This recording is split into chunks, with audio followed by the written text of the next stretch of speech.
All right, guys, let's dive into topics. We're starting with FanDuel. The NFL season's here, guys. FanDuel's making sure you're ready for kickoff with a can't-miss offer. Right now, new customers can bet just $5, and if that bet wins, you get $300 in bonus bets to use across the app. So are you ready to play? If you are, download the FanDuel app right now by visiting FanDuel.com/UCSS to get started. That is FanDuel.com/UCSS to place your first $5 bet. When you look at this Steelers defense, it is loaded with names that we're all familiar with. TJ Watt, Cameron Hayward, Jalen Ramsey. But all these guys are not necessarily still in their prime. Hayward, Ramsey on the back end, Watt, he's in that same range as Miles, still in their prime. But when you look at this Steelers defense, the names suggest this should be a dominant unit. But when you look at their rankings on the season, it's been anything but. They do have 10 takeaways this year. That's second in the NFL. Everywhere else, Steve, you can take this full here. They can be gashed. They're 19th in run defense, 30th in pass defense.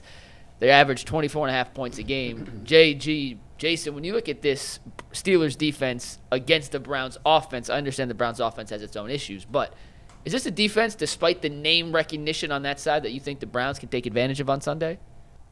I do, yeah. I don't think this is your typical Steelers defense.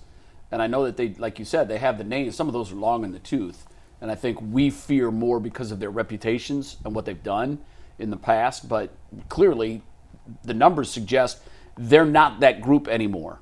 The 10 takeaways is interesting. Takeaways to me, I think there's a lot of that is luck. You force your own luck sometimes with takeaways. But, I mean, the Browns have been consistently awful in taking the football away. The Steelers historically have been very good. They clearly preach it. They practice it. So I wouldn't think that in the past I would think, well, to beat this team, you're going to have to hold them to 17 points or 20 points, even with our offense that can't get to 20 points. I don't think that's necessarily the case this year. I think they can be had.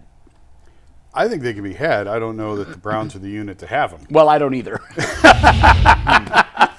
I think they're going to have success running the ball with Quinshon. This is not a front seven that you look at and go, man, they're going to have to come up with something different. Right. No, you can run it. If you establish a run against them, it should open other things. I do think in Dillon's second start, I think some of the seatbelts will be removed. I thought it was very basic what they ran last week. And you can understand why. It's a disjointed practice week. You're going overseas. Everybody knows we don't have to go through it again. But the longer that he's in there, you should be able to put more responsibilities on him. So I think it will be a close game.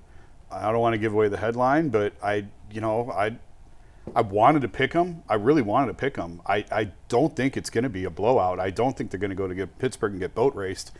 I think the Steelers are a paper tiger at 3-1. This whole division is just sort of upside down right now. So no, I don't look at the Steelers defense and think they're infallible. I just don't know that the Browns are the team that's going to phallate them. That's a word. Yeah. It is now. I like the way you used it. It's close to a different word that I definitely didn't want to use. Yeah, I'm glad you didn't go there. Nah, I mean, if you're asking, is this Pittsburgh Steelers team the same level and context of playmaking ability that they have had in the past? No. However, it's in Pittsburgh, and I believe we have not won in Pittsburgh in how many? 21. In the regular season since 2003. Since 2003 which in the is regular just, season. It's almost unthinkable. Can I show you something real quick, guys? Yeah, you can. Steve, take 304A. Zach Jackson texted me this morning and goes, can you make me a graphic? So I'm sure we're going to talk with Zach about this. But Zach? Because you brought it up, he sent me all the quarterbacks that the Browns have trotted out at Pittsburgh since 2003. There's 5 in 5 years. Well, right there. You could keep going on. 4 and 5 years. And you're right. And I watched that in that Monday night game. Tim Couch came out and played well in prime time with the Pants. I remember that game, and I was like, we off to a good start. We got to October 5th, 2003. That was the last regular season win. Steve, you can just keep going down. There's 5 graphics here. That's embarrassing. And he asked to build this, so I, of course, compiled it for him, and it just keeps getting sadder and sadder as the list goes on. And there's 2 more. There's 4 Bakers and 1. That's tough. And then last but not least, we'll find out if Dillon Gabriel can be the first one to snap the streak. Yeah. That says all you need to know about the 2 franchises. Right I've seen people get kicked in the face on punt returns. Yeah. I've seen Muhammad Massawa get knocked out, Colt McCoy knocked out, Josh Cribbs knocked out. I've seen Baker Mayfield come out after a game and say, "What do you mean we're not double teaming T.J. Watt? This guy's a monster. He's not helping our rookie tackle out."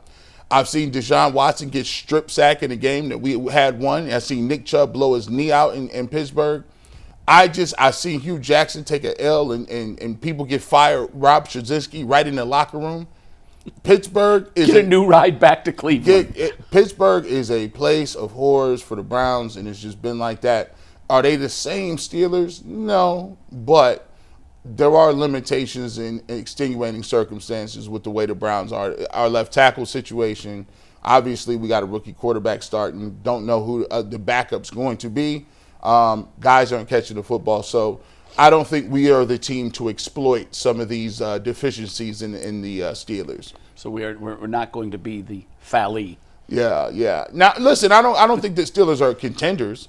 They're not like, oh goodness, they're 3-1 and they up for the Super Bowl or something. But nah.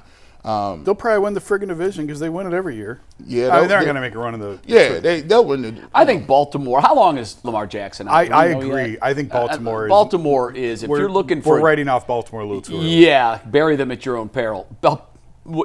They're two different teams. Yeah. When Lamar is in there, they're a contender no matter what's going on around him. Oh my gosh! And I know the Cincinnati. Look at that. The Cincinnati Bengals at 2-3, and Joe Flacco. This is wild. And Joe Flacco is gonna go in there and start a game for them. This is soap opera style. This is Young and the Restless crossover with Bold and the Beautiful. All of the CBS. Victor Newman is coming right over here. Did you Jabot guys? Cosmetics. How about that? Where's How about Ridge that at? Where's Ridge at? Did Victor's going to come in and slow walk all this. Everything. Did anyone ask Bull this week about what he thought of Flacco over Jameis and some of the other veterans? He wanted Jameis. He was wanted in. Jameis? Yeah, obviously, I would think that would be the smart play, just because of age. I wonder if this price is more agreeable to Cincinnati. Like, they didn't give up much. Were you here when I talked about? Were you here Wednesday? No, I've been in since Monday. Okay, I had talked Wednesday about, and I don't know if there were any discussions about this kind of thing or not, but teams are not adverse when they make a trade to giving up more if said trade benefits them. I was shocked that it was just a 5th, 6th swap. Why not, if you're Cleveland, insist on a rider that if he throws for 2,200 yards, it's a 4th-round pick. If he takes them to the playoffs, it's a 3rd-round pick. There was none of that. Yeah, I've never seen that in the NFL, I don't think. It's a fair point. Like, I don't know if there's rules that prohibit that, but you do see clauses like that in trades in different sports. Yeah. I was like, if they want him, why are you giving him back a 6? Just keep the 6 and make it a 5. Exactly. But like, I get it. Like, with Flacco, he's on a 1-year deal. He's at the end of his career. He's probably retiring at the end of the year. There's not a lot of long-term value there. Do you think it was more a bone to Joe? We talked about that too. I mean, he doesn't want to end his career in a situation where he knows he's never going to play again. They don't. I don't think they owe Joe anything. I know they don't, and I'm not saying that would have been justified if that was. Yeah. To me, it looked like Browns management said, "We like you. You've been good for us. We don't want you to ride it out here." But I mean, listen. Cincinnati called. We're going to do it. Again, I said in the summer, why are you signing a 40-year-old quarterback? What are you doing? Well, so I don't mind that they moved off of him. Yeah. I don't mind that at all. I don't either. I don't mind it. I just was wondering if this was just the Browns. We've heard before where free agents talk about, well, I'm not going to Cleveland because I've just heard that they treat their players awful. No, I'm just using them as an example. Yeah. And I just wonder if this was one of those moves where it is just a goodwill move for a good dude, and they just let him go. I think clearly there's more value in a 5 than a 6, and a 5 can also get you a 1 and a 5 to get. You know what I mean? Packaged together, you can move up. Together. Yeah. So there's a little bit more value in a 5. I do think that it's an opportunity for Joe to play. I don't understand what they're doing overall. I don't think they do. I don't understand. Jay. They don't have a plan. I like this. I like what you just said. I'm gonna ask you this question because a lot of people made something of it when Kevin Stefanski looked like he was caught off guard. Do you believe, obviously he's not going to say, hey, they traded him, I had nothing to do with it and don't know about it. But when he said that Andrew makes those decisions, did you take anything away from that in terms of, do you believe he was in the know in the beginning for the yes, I think Kevin, people try and parse words from a guy who all he's trying to do is get off the podium as fast as he can. Saying as least as I was actually surprised that he said they called us, and we were. I thought that was volunteering more info than he normally does. I was talking to somebody at the Browns, like, wow, your boy actually opened up and said something today. When we put the quote up on the show, we all kind of looked at each other like, wow. Is this fake? Is this real? He forgot he's KGB. Yeah. And so for him to say, we didn't think on Monday we were going to trade him, they approached us. But I don't believe for a second that Andrew made that trade without calling down or going down to Kevin's office and saying, hope not. Of course not. Yeah. No, I think they were in lockstep on that. I don't understand any of this and how they've operated this. Kevin will probably announce the backup today. Obviously I wrote a story yesterday that I think melted down Cleveland in a lot of ways, but I meant it. Like, if you're not going to promote Shador, and they've given no indication that they're going to promote him. No, in fact, the tea leaves or the popcorn that they're dropping leads us to a trail that he will remain number 3. And maybe because of the blowback and pushback, maybe they've made. But it's going to happen at some point. Why put it off? I don't know. I don't want to. We're going to talk about that in a little bit. So save your right. thoughts. That is a head scratcher because I'm with you. None of it makes any sense, and it really is like. I've used this expression a lot, and I think I'm giving them too much credit because I always say it's like they're building the plane when it's in the air. That's a bad analogy because the plane never made it to the air. The plane never left the ground. It never left the ground. So they're trying to build the plane while it's running out of runway. The Malaysian flight. What happened to the black box? It's gone. The whole plane. The whole plane just went. Like, man. That is the mystery of our time.